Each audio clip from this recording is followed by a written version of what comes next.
Welcome to DCTV. I'm Stevan Cyrus, and this is the news you need to know on campus and beyond for Wednesday, March 16th. The University of Ontario Institute of Technology and its Faculty Association are in the final days of negotiations for the collective bargaining agreement and could be in a strike lockout position by March 21st if a deal is not reached. Today is March 16th. Is the final day of negotiations scheduled between UOIT-FA and UOIT before the strike deadline. A police pursuit in Durham region ended with a car hitting a police cruiser and 2 men taken to custody. When cops tried to pull over the drivers for suspected impaired driving at 1:45 a.m., the car did not pull over and went onto the 401. The police chase got up to 150 kilometers on the highway. The chase ended in about 10 minutes later on Westney Road in Ajax. No injuries were reported. An autopsy is expected on today after a man was found dead in a pool at LA Fitness in Brampton on Tuesday night. The LA Fitness is located in Airport Road and Bouvert Drive. Police say the man's body was found around 10:15 p.m. His name has not yet been released. He's believed to be in his 20s. Paramedics said the man drowned, and police said his death was likely an accident. Prince Harry will host the major sporting competition for wounded soldiers in September of next year.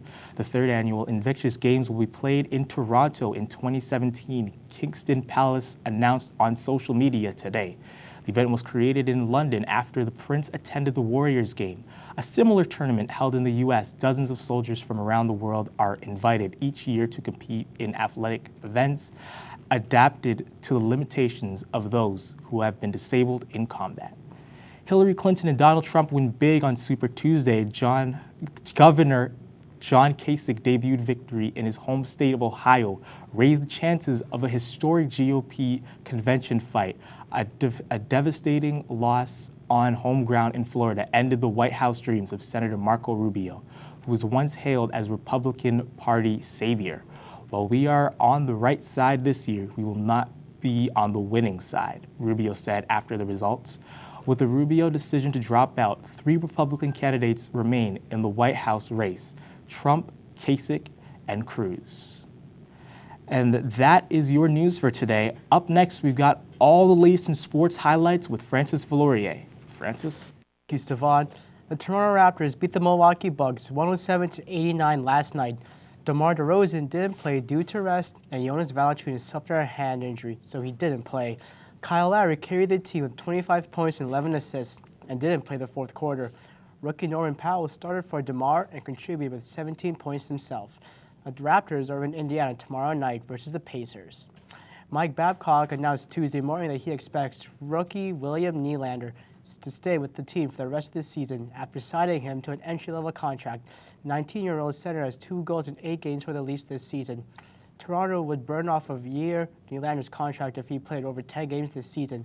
Nylander was the 8th overall pick back in June. Time to pick your brackets because it's that time of year again. The March Madness tournament starts tomorrow.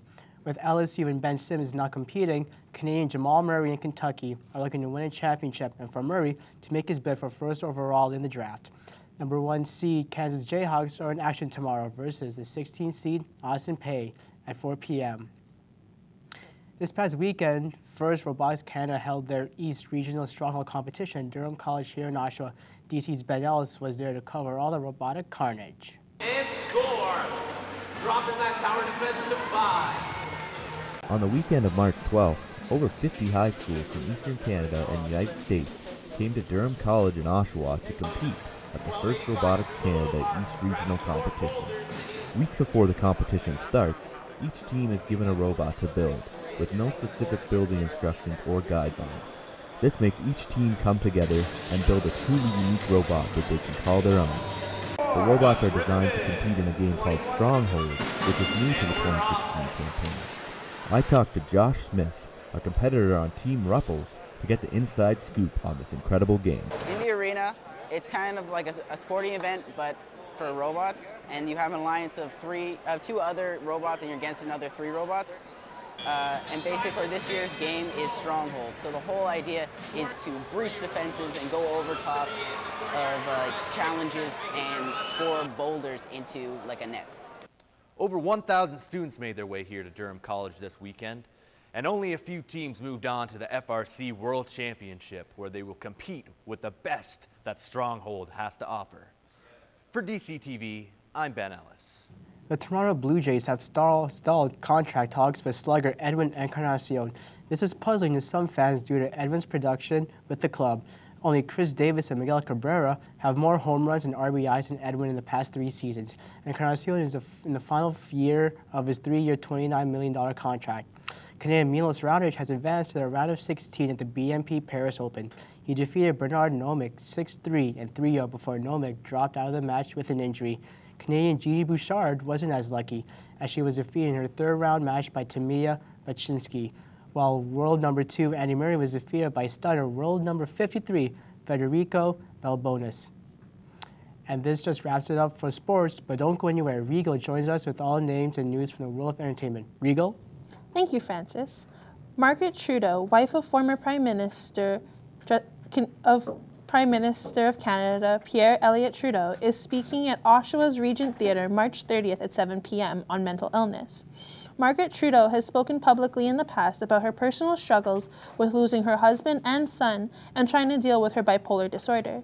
The event is going to be hosted by the Faculty of Social Science and Humanities for UOIT.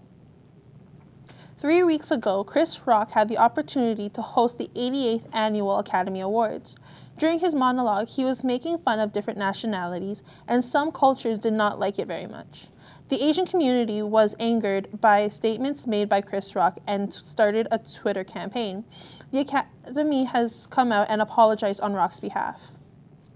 Indiana Jones, a multi-million-dollar movie series, is coming out with their 5th installment of the series. A Disney announcement last night that they will be bringing back to life, and Steven Spielberg will be back as the director. There are also rumors of bringing Chris Pratt into the series. The current release date is slated for July 19, 2019.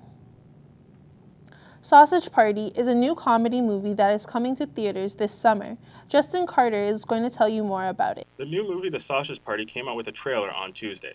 It looks to be hilarious. People were going crazy over Twitter and Facebook, laughing at how funny this movie looks to be. It comes out in August. Some of the voices of The Sausage Party are Seth Rogen, Jonah Hill, and James Franco. Characters we all know are hilarious when they go onto the big screen. If you want to see more of that trailer, or actually see the trailer, go to YouTube, type in The Sausage Party, and have yourself a great laugh.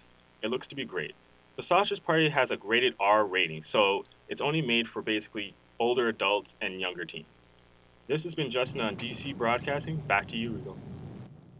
The 2nd annual Time's 30 Most Influential People on the Internet have been released. Kim Kardashian, Harry Potter's author J.K. Rowling are topping the list for the 2nd year in a row. Others who have made the list this year include Kanye West, Caitlyn Jenner, and Drake. The main reason Kim has made the list yet again is because she is forever defending her nude photos and her choice of posts. Celebrities who did not make the list this year include Taylor Swift, Beyoncé, and late-night host Jimmy Fallon. On March 30th, Durham College will be hosting the 15th anniversary of Songs Revealed in 2016. Songs Revealed is a small songwriting competition that involves new songwriters performing their own original songs in front of judges and audiences. There are also lots of prizes to be won. All proceeds of the tickets will be going to charity. The event will be starting at 7 o'clock p.m. on Wednesday in the Market Cafeteria in the Gordon Willey building. And that's our wrap for entertainment. Now let's send it back to Stevan for the final word. Stevan? Thanks, Regal. That is your news on campus and beyond for March 16th. Be sure to follow us on Twitter at DC Broadcasting or check out our website at dcbroadcasting.ca. Thanks for watching. Have a great night.